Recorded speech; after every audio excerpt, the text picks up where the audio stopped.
반갑습니다. 2021년 2월 21일 주일 예배에 나오신 여러분을 예수님의 이름으로 환영합니다. 네, 우리 먼저 이렇게 인사해 볼까요? 예수님이 우리를 이곳에 부르셨습니다.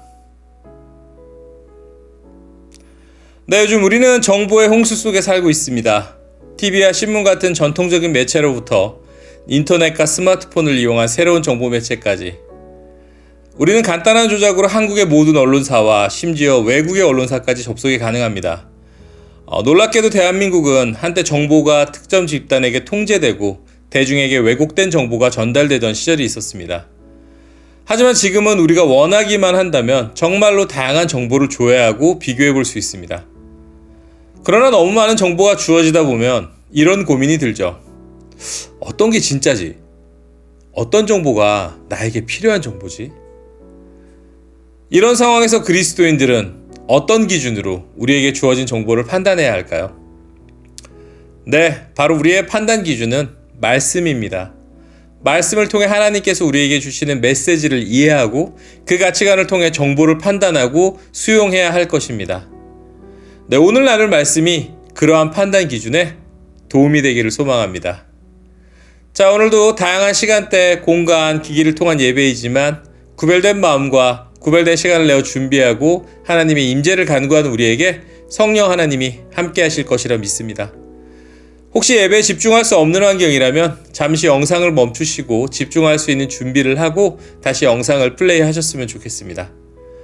자, 그럼 이제 저와 구별된 마음과 구별된 시간으로 하나님께 예배드릴 준비가 되신 분들은 나는 하나님의 자녀입니다. 나는 예수님의 제자입니다라고 우리의 정체성을 고백하는 사도신경을 한 목소리로 읽겠습니다. 나는 전능하신 아버지 하나님, 천지의 창조주를 믿습니다. 나는 그의 유일하신 아들, 우리 주 예수 그리스도를 믿습니다. 그는 성령으로 잉태되어 동정녀 마리아에게서 나시고 본디오 빌라도에게 고난을 받아 십자가에 못 박혀 죽으시고 장사된 지 사흘 만에 죽은 자 가운데서 다시 살아나셨으며 하늘에 오르시어 전능하신 아버지 하나님 우편에 앉아 계시다가 거기로부터 살아있는 자와 죽은 자를 심판하러 오십니다. 나는 성령을 믿으며 거룩한 공교회와 성도의 교제와 죄를 용서받는 것과 몸의 부활과 영생을 믿습니다. 아멘. 1, 2, 3, 4.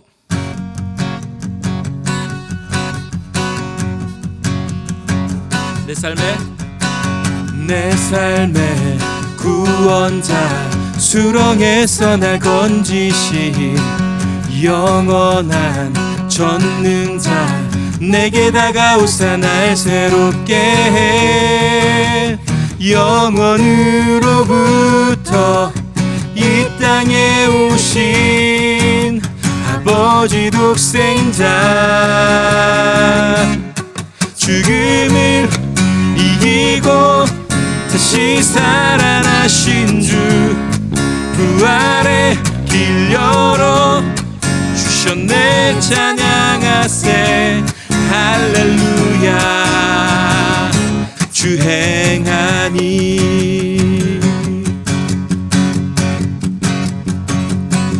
내 삶의 구원자 수렁에서 날 건지신 영원한 전능자 내게 다가오사 날 새롭게 해 영원으로부터 이 땅에 오신 아버지 독생자 죽음을 이기고 다시 살아나신 주 부활의 길 열어 주셨네 찬양하세 죽음을 이기고 다시 살아나신 주 부활의 길 열어 주셨네 찬양하세 할렐루야 주 행하니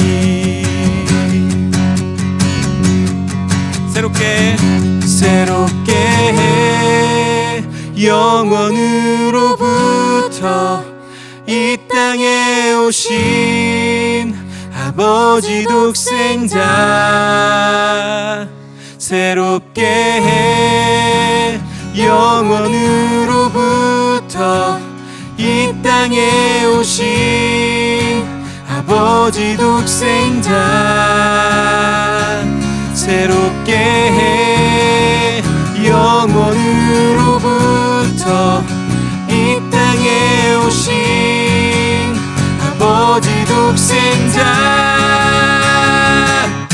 죽음을 이기고 다시 살아나신 주 부활의 길 열어 주셨네. 찬양하세. 죽음을 이기고 다시 살아나신 주 부활의 길 열어 주셨네. 찬양하세. 죽음을 이기고 다시 살아나신 주 부활의 길 열어 주셨네. 찬양하세. 할렐루야 주 행하니. 할렐루야 할렐루야 주 행하니.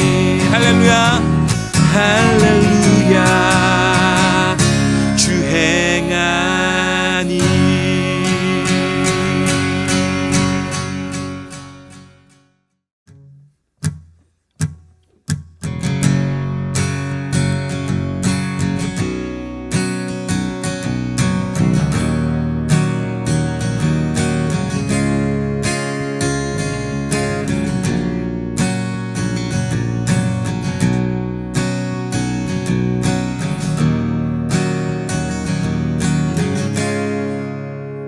온 땅에 주 같은 분 없네. 모든 만물 지으신 주 광야에 길을 만드시는 신실한 주 찬양해.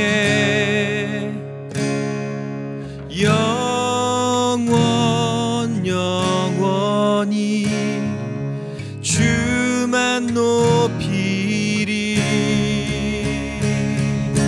예수 구원자 나의 길과 빛 되신 주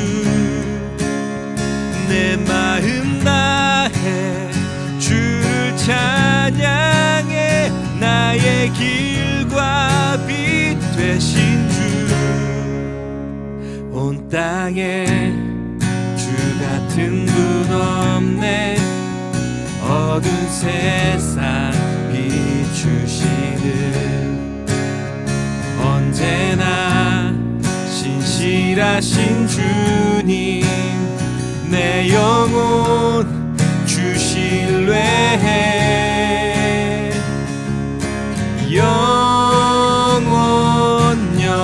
영원히 주만 높이리. 예수 구원자 나의 길과 빛 되신 주 내 마음 다해 주를 찬양해. 나의 길과 빛 되신 주 그 이름 예수. 그 이름 예수.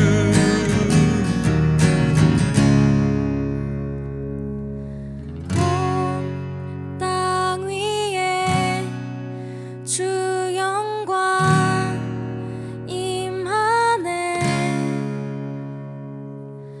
온 땅 위에 주 영광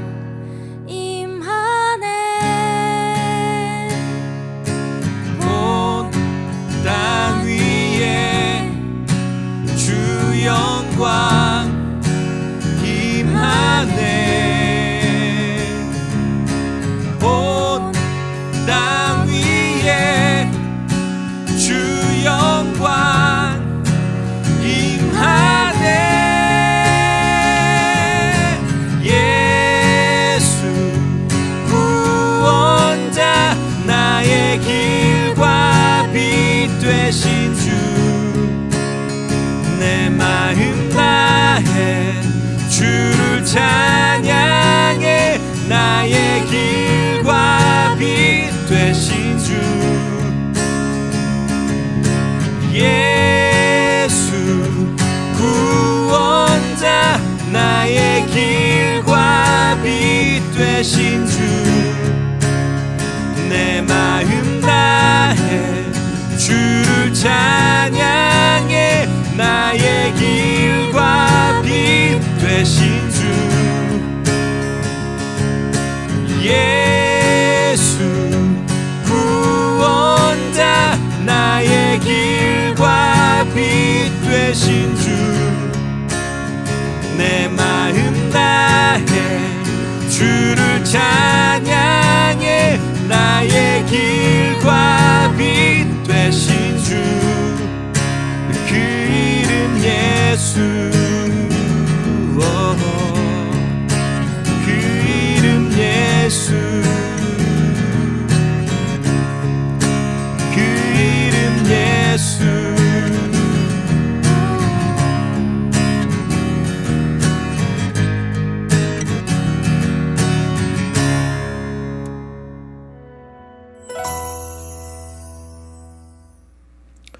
인터넷이 발달하면서 생긴 문화 중 하나가 바로 댓글 문화입니다. 댓글은 주어진 소식에 대한 다양한 의견이 달립니다. 물론 예전에도 어떤 소식에 대해 사람들은 다양한 의견을 표현하곤 했습니다. 하지만 당시엔 물리적으로 주변 사람들끼리만 할 수 있다는 한계가 있었죠. 그러나 인터넷을 통한 댓글은 이 물리적 한계를 뛰어넘습니다. 많은 사람들이 볼 수 있기 때문에 큰 영향력을 가질 수 있습니다. 작은 댓글은 때로는 커다란 여론이 되기도 합니다. 때문에 정치권, 기업 등에서는 댓글에 엄청난 신경을 쓰고 있죠. 그리고 일부 정치인들과 기업들은 실제로 댓글을 조작해서 여론을 자신들에게 유리한 쪽으로 바꾸는 일을 시도한 적도 있습니다. 이렇듯 댓글에는 순기능도 많지만 커다란 문제점이 있는데요. 네, 바로 악플입니다. 악플은 단순히 한 사람의 평판을 떨어뜨리는 것으로부터 해서 크게는 누군가를 자살로 내몰기까지 합니다. 인터넷이 생긴 이래 악플은 실제로 많은 이들의 목숨을 빼앗아갔습니다. 그런데 악플도 생성되는 과정, 메커니즘이 있다고 합니다.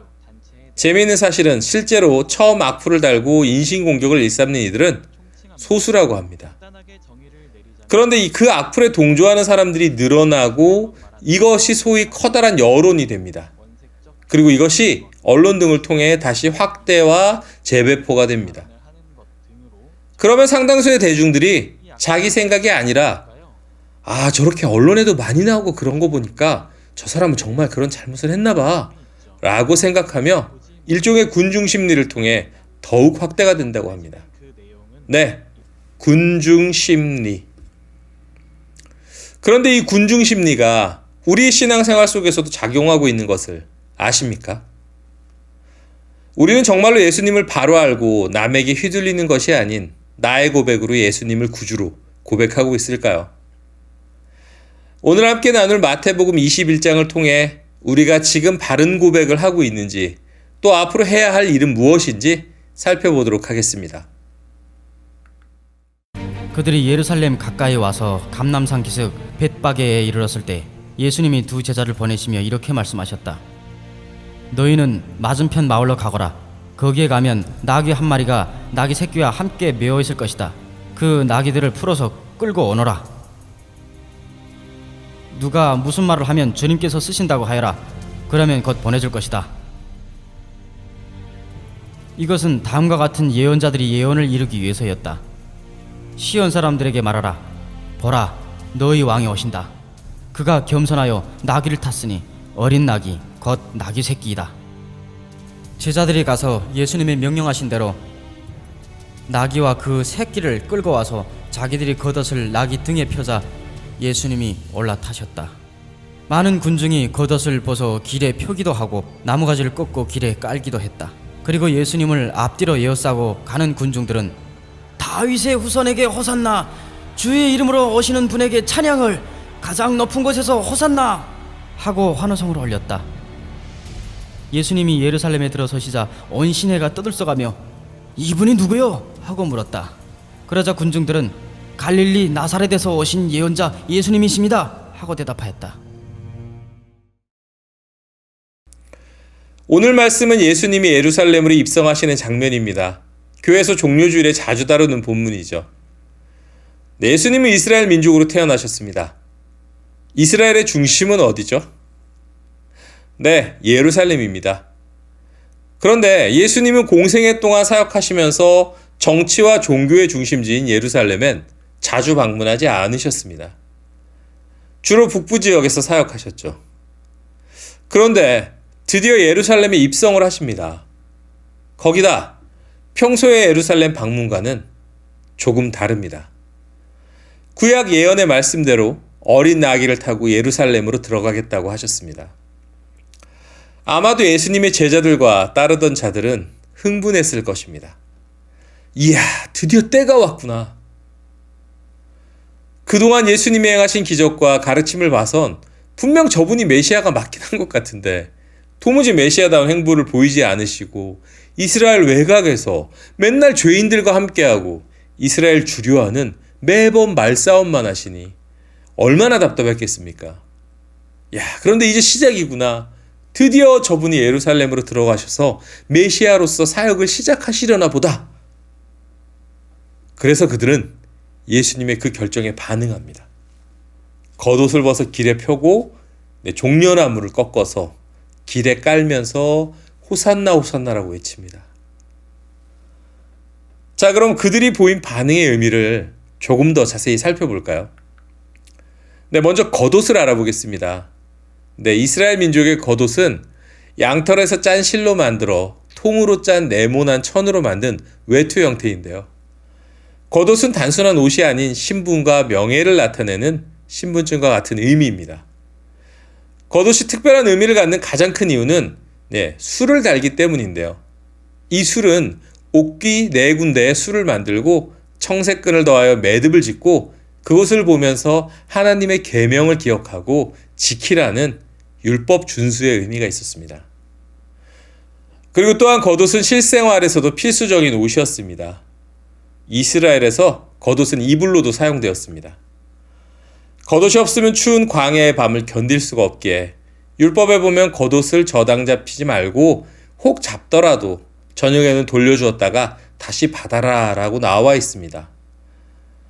그리고 아모스 선지자는 저당 잡아서 안 되는 겉옷을 덮기 위해서가 아니라 그저 깔고 앉기 위해 빼앗는 악한 이스라엘 사람들을 전당 잡은 옷 위에 누우며 라고 비판했습니다.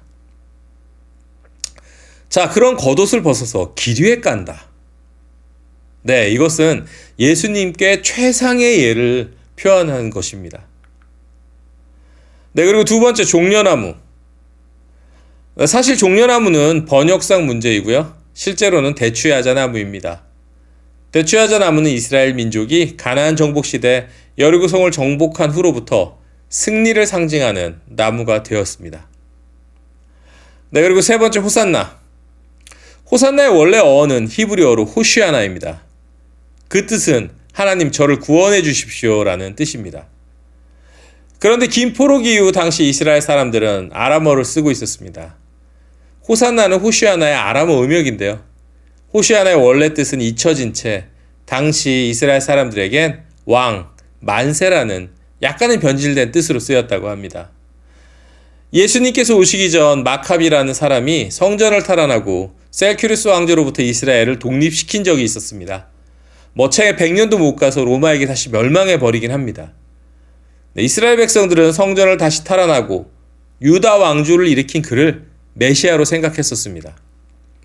그래서 당시에도 그를 향해 호산나 호산나라고 외쳤다고 합니다.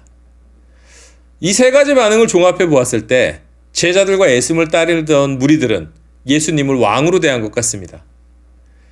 예수님이 그토록 가르치셨지만 그들은 예수님을 로마의 압제로부터 이스라엘 민족을 구원할 왕적 메시아로 생각한 것입니다. 마카비는 실패했지만 진짜가 나타났다. 마카비는 단지 인간이었지만 저 예수는 기적을 행하는 하나님의 사람이다.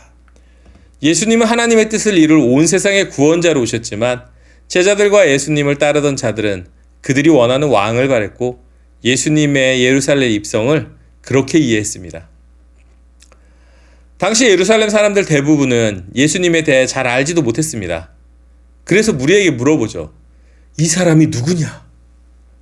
그러자 사람들이 예수님에 대해서 얼마나 잘못 알고 있는지 잘 나타내는 대답이 나옵니다. 사람들은 예수님이 세상을 구원할 메시아라고 대답하지 않고 갈릴리 나사렛에서 나신 예언자 예수, 이렇게 대답했습니다. 이렇듯 예수님의 예루살렘 입성은 예수님에 대해서 오해하고 내 생각대로 받아들인 무리들과 또 남들이 외치니까 나도 같이 들떠서 소리 높여 외친 이들의 외침이 가득한 채로 이루어졌습니다. 그리고 그 소리는 며칠 뒤 예수님을 십자가에 못 박으라는 외침으로 바뀌었고 또 침묵하고 도망치는 행동으로 변모하였습니다. 놀라운 것은 지금 현재도 이런 일이 반복되고 있다는 것입니다. 일부 소수의 단체 그리고 목사님들, 성도들이 음모론에 기반한 정보나 성경을 전체적인 맥락에서 해석하지 않은 문자주의적 해석을 진리로 믿습니다. 잘못된 정보에 기반한 주장들을 사실인 양 여러 곳에서 설교하고 다닙니다. 또는 정치 세력과 결탁한 일부 단체와 목회자분들이 말씀의 맥락과 메시지를 무시하고 자신들의 상황에 맞추어 말씀을 왜곡하여 설교하고 다니십니다. 그러면 이것들을 다양한 기독교 매체들이 인용하고 기사화합니다. 그리고 이것을 다시 일부 성도분들이 교회 카톡방에 공유를 하거나 커뮤니티에 댓글로 올립니다. 심지어 목사님들 중에서도 이러한 주장을 그대로 받아서 설교 시간에 말씀을 하시는 경우도 있습니다. 그 후엔 어떤 일이 벌어지나요? 상당수의 성도님들이 기독교 언론 어디에 실린 기사래. 유튜브에서 봤다니까. 정말인가 봐. 설교 시간에 목사님이 말씀하셨잖아. 설마 하나님의 말씀을 전하는 목사님이 엉뚱한 소리를 하셨겠어? 이거 이번에 청원 안 누르면 기독교가 탄압받고 사라진대. 이러면서 아무런 검증과 판단 없이 믿어버립니다. 그런데 여러분, 잘 생각해 보십시오. 그 기사와 청원대로 된 것이 한 건이라도 있습니까? 여러분들은 어떠신가요? 예수 그리스도는 여러분들께 어떤 분이십니까? 여러분은 말씀 그대로 받아들이고 말씀대로 살아가는 분이십니까? 아니면 내 생각과 내 뜻을 위해 말씀을 이용하시는 분이십니까? 여러분은 하나님이 우리에게 주신 지성과 그리고 마음과 뜻과 모든 것을 다해 예수 그리스도와 말씀을 받아들이시는 분이신가요? 아니면 남들이 하는 얘기와 고백을 그대로 따라가며 그런가 보다 하고 받아들이시는 분이십니까? 혹시라도 우리의 모습이 이 두 가지에 속해 있다면 오늘 이 시간 돌이키시기를 부탁드립니다. 우리는 말씀을 바로 알고 순전하게 받아들이며 예수 그리스도를 내 구주로 고백하고 인정해야 합니다. 그렇지 않으면 우리는 예수님 당시 이스라엘 백성들처럼 우리의 기대와 다른 시련이 닥쳤을 때 주저하지 않고 예수 그리스도를 십자가에 다시 못 박을 것입니다. 오늘 본문 바로 뒤에 이어지는 말씀은 예수님께서 성전에서 장사하는 자들을 호되게 질책하고 둘러엎으시는 사건입니다. 예수님은 사람들의 대단한 환호에 아무런 응답을 하지 않으셨습니다. 그리고는 성전의 본질과 어긋난 것들을 정리해버리셨습니다. 이 시대, 우리는 우리의 교회 공동체에서 어떤 것을 몰아내야 할까요? 첫 번째는 목회자에게 어떠한 질문도 해서는 안 된다라는 잘못된 신념입니다. 관심 많은 일에는 궁금증이 생기는 것이 정상입니다. 말씀을 읽고 설교 말씀을 듣다 보면 궁금한 것들이 많이 생깁니다. 그런데 절대 순종하는 것이 미덕이다라고 믿으면서 목회자에게 어떤 질문도 하지 않거나 질문 자체를 어려워하며 꺼려하는 성도분들이 많습니다. 혹시 목회자들을 하나님의 대리인으로 착각하거나 함부로 목사님에게 질문을 하면 신뢰라고 생각하는 것은 아닐까요? 목회자는 성경에 담긴 하나님의 말씀을 해석해서 전달하는 한 인간일 뿐이지 하나님의 대리인이 아닙니다. 우리가 똑같은 죄 많은 인간에 불과합니다. 그 목회자를 위해서도 진짜 그를 존중한다면 성도는 목회자에게 질문을 해야 하고 소통해야 합니다. 혹시 소통을 거부하거나 그 질문 자체를 권위에 대한 도전이라고 생각하며 불편해하는 목회자가 있다면 그분의 신앙의 건전성을 의심해 보아야 합니다. 질문하지 않고 물어보지 않으면 발전도 없습니다. 어떤 분야든 배우고 발전하려면 질문이 있어야 합니다. 하다못해 공부도 마찬가지 아닙니까? 이것은 뭘까? 지금 이 말씀은 어떤 의미일까? 내가 올바르게 알고 있는 것일까? 자신에게도 질문하고 그리고 목회자에게도 질문해야 합니다. 두 번째는 일반 성도니까 성경 공부는 너무 깊이 하지 않아도 된다라는 이상한 겸손한 신념입니다. 혹시 성경 공부는 목회자들이나 신학생들만 해야 한다는 편견을 가지고 있지는 않으십니까? 나는 평신도니까, 평신도라는 말 자체가 잘못된 말이죠. 난 일기 집사니까 그렇게까지 성경을 깊게 알 필요는 없어. 혹은 알고 싶어도 기회가 없어서, 어디서 어떻게 공부해야 할지 몰라서 스스로 포기하고 그런 수준에 머물러 계신 것은 아닌지요. 만일 그렇다면 희망을 가지십시오. 정보기술의 발달로 인해 인터넷에 조금만 검색해 보시면요, 예전에는 원서로 읽거나 신학자나 되어야 접근할 수 있었던 정보들, 예를 들면 다양한 성경 번역본과 성경 주석, 성경 사전, 성경 배경, 성서지리 등을 쉽게 찾아서 도움을 받으실 수 있습니다. 또한 개인의 성경 연구를 돕는 지식 프로그램도 많이 개발되어 있고요, 비용도 무척 저렴해졌습니다. 그리고 인터넷 서점을 통해 조금만 검색하시면 예전과는 달리 쉽고 좋은 번역으로 출간된 신학 서적들이 많이 준비가 되어 있습니다. 우리는 평생을 하나님 말씀을 잘 알고 배우고 묵상하고 깨달으며 그것을 실천하기 위해 애를 쓰며 살아가야 하는 존재들입니다. 코로나19는 어쩌면 오랫동안 목회자나 교회 서비스가 대신해주는 것에 길들여진 우리 그리스도인들에게 스스로 깨어나 일어나는 각성의 계기를 제공한 것일지도 모르겠습니다. 예배도 말씀도 기도도 스스로 자신의 시간을 쪼개고 일부러 노력하지 않으면 유지하기 어려운 시대가 되었습니다. 그동안은 교회만 가면 대부분 해결되는 혹은 해결되는 것처럼 느껴졌던 때는 이제 끝났습니다. 부지런히 내가 찾아서 배우고 고민하고 연구하고 그렇게 해야 합니다. 남이 떠먹여주는 성경 지식만으로는 기존에 유지하던 신앙도 흔들리기 쉽습니다. 우리는 평생 배우고 공부하며 똑바로 제대로 알고 실천하는 그리스도인, 그리스도의 장성한 분량까지 성장하는 것을 목표로 삼는 기특한 하나님의 자녀들이 되기 위해 노력하시기를 부탁드리겠습니다. 그리고 마지막 세 번째는 가짜뉴스에 일희일비하고 군중심리에 휩쓸리는 형태입니다. 유명한 목사님이 말한 거니까 맞겠지.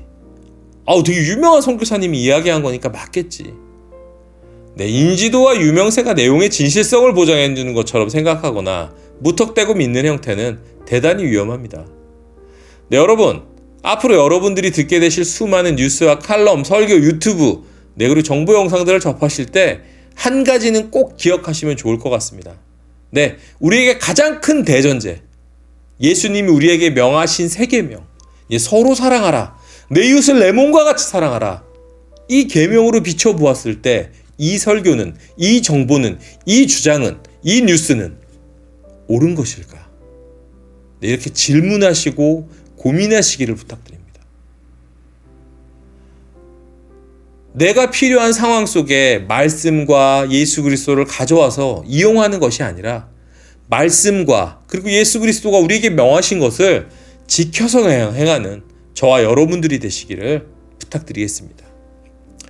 또한 남들이 하는 얘기와 고백에 휩쓸려 따라서 고백하는 것이 아니라 말씀을 바로 알기에 힘써 내 입술로 내 고백으로 우리 예수님 앞에 서시는 저와 여러분들이 되시기를 예수님의 이름으로 축복합니다.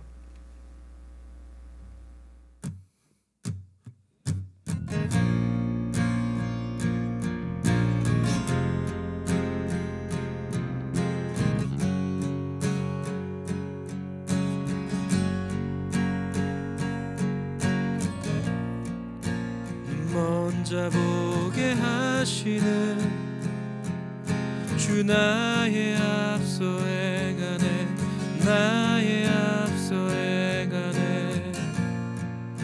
귀먼 자 듣게 하시는 주 앞에 두려움 사라져, 모든 두려움 사라져. 나는 주 믿네,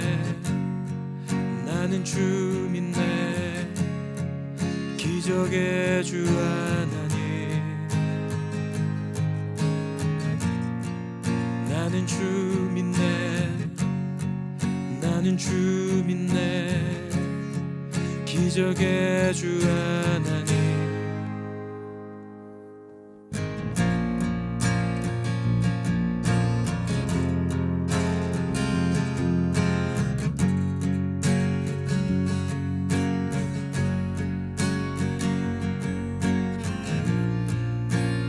불가능한 일 행하는 주 나를 완전하게 해 나를 완전하게 해 죽음을 이기시는 주 주님의 생명 내 안에 주님의 생명 내 안에 불가능한 일 행하는 주 나를 완전하게 해 나를 완전하게 해 죽음을 이기시는 주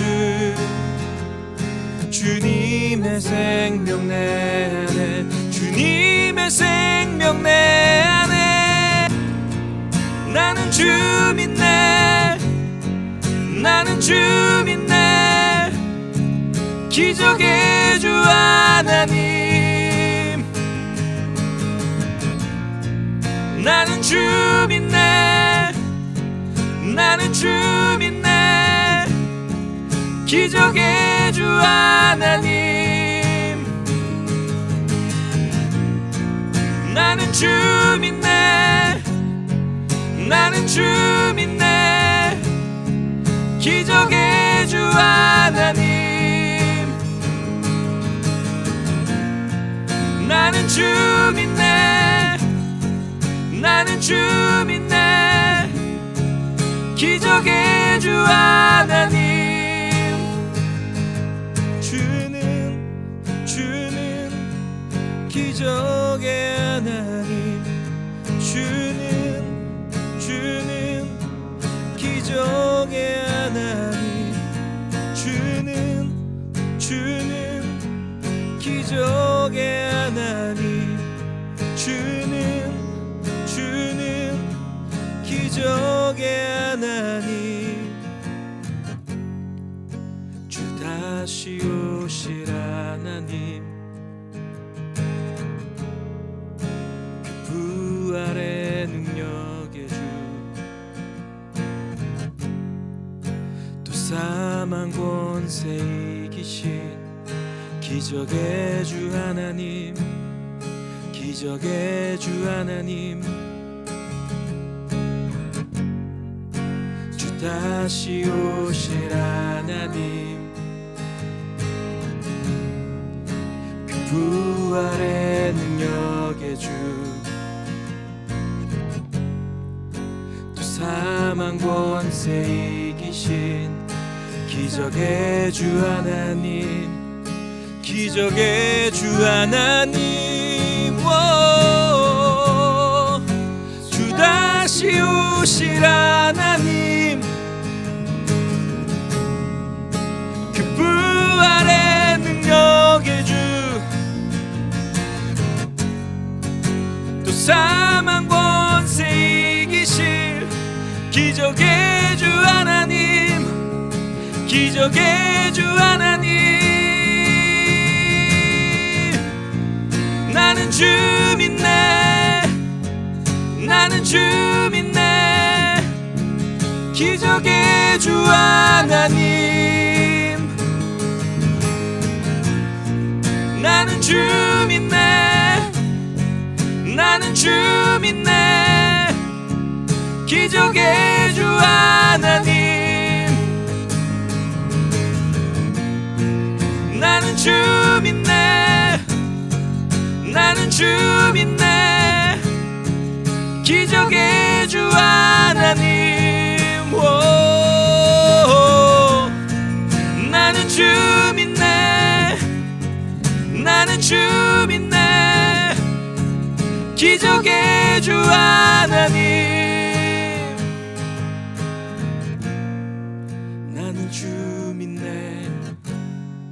나는 주 믿네.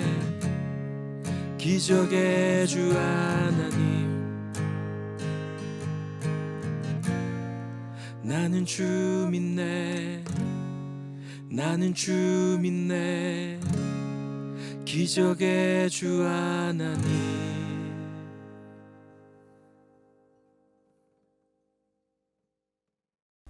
함께 기도하겠습니다. 예수 그리스도만이 우리의 구원자임을 고백합니다.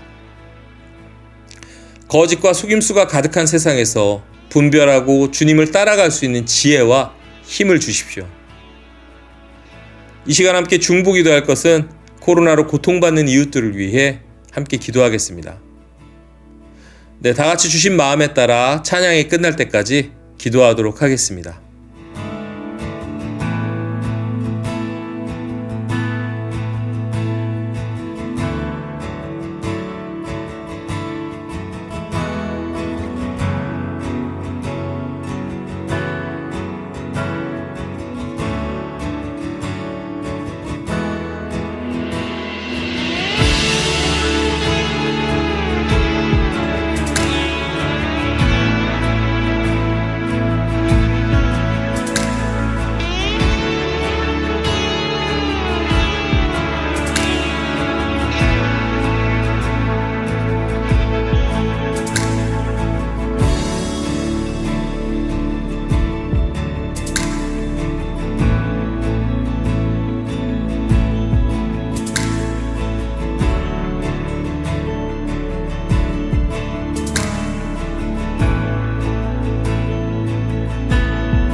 네, 이번 주도 주신 은혜를 붙잡고 모두 승리하시기를 바랍니다. 네, 그럼 함께 주기도문 고백하면서 예배를 마치도록 하겠습니다. 하늘에 계신 우리 아버지, 아버지의 이름을 거룩하게 하시며 아버지의 나라가 오게 하시며 아버지의 뜻이 하늘에서와 같이 땅에서도 이루어지게 하소서. 오늘 우리에게 일용할 양식을 주시고 우리가 우리에게 잘못한 사람을 용서하여 준 것 같이 우리 죄를 용서하여 주시고 우리를 시험에 빠지지 않게 하시고 악에서 구하소서. 나라와 권능과 영광이 영원히 아버지의 것입니다. 아멘.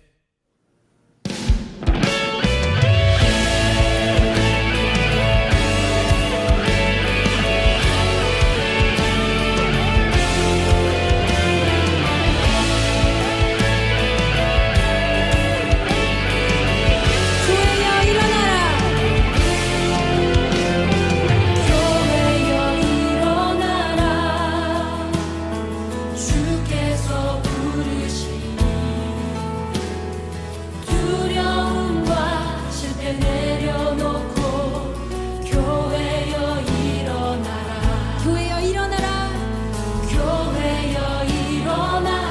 주께서